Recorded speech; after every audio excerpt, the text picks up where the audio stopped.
बिस्मिल्लाहिर्रहमानिर्रहीम। अल्हम्दुलिल्लाह अल्हम्दुलिल्लाह अल्हम्दुलिल्लाह। असी अज मशक नंबर 4 शुरू करांगे। ये सीन दे नाल अलफ किदां लगाईदा, सीन दे नाल बे किदां लगाई दी है, ये नाल असी ये मशक मुकम्मल करांगे। तो दोस्तों की फरमाइश है कि ये नाल इंग्लिश भी दसनी चाहिए, वो भी अनकरीब असी शुरू कर रहे हैं।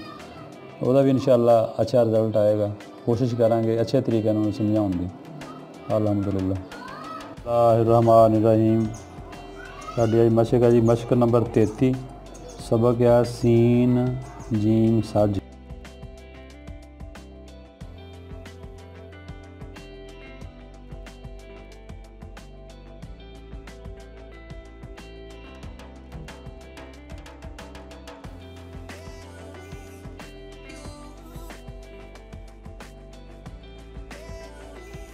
असी कोने ना शुरू करांगे, है भी कोने ना बनेगा ये सब जीम।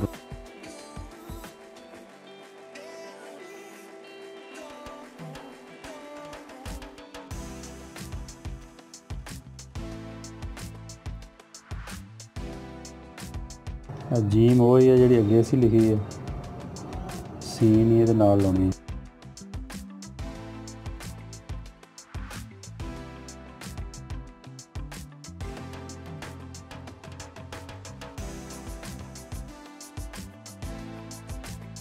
इसी नीचे भी लिखांगे,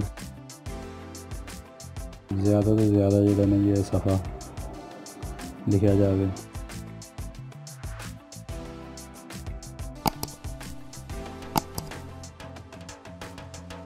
पेंसिल नाल लिखण दा कच्ची पेंसिल ना कि तुसी लफज जिथों गलत होया ना उन्होंने मिटा के एक दफ़ा तसल्ली हो जाती है कि लफज जो ना ये शक्ल है वा, फिर तुम टाका हुए बाहर करना भी लिखोगे तो फिर आसानी हो जाएगी।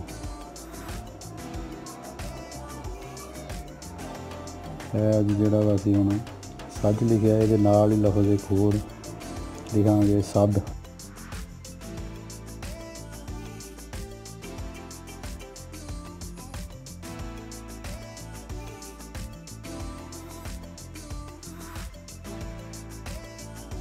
तुसी सारे के उपर पहले लिख लेना, क्योंकि इन्ना कि जो लिखा जाता ना फिर वो वैसे ही याद हो जाता वा।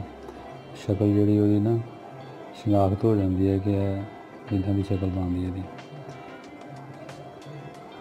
इनू असी इन्ना उपर लैके जावांगे हाफ हिस्से तक।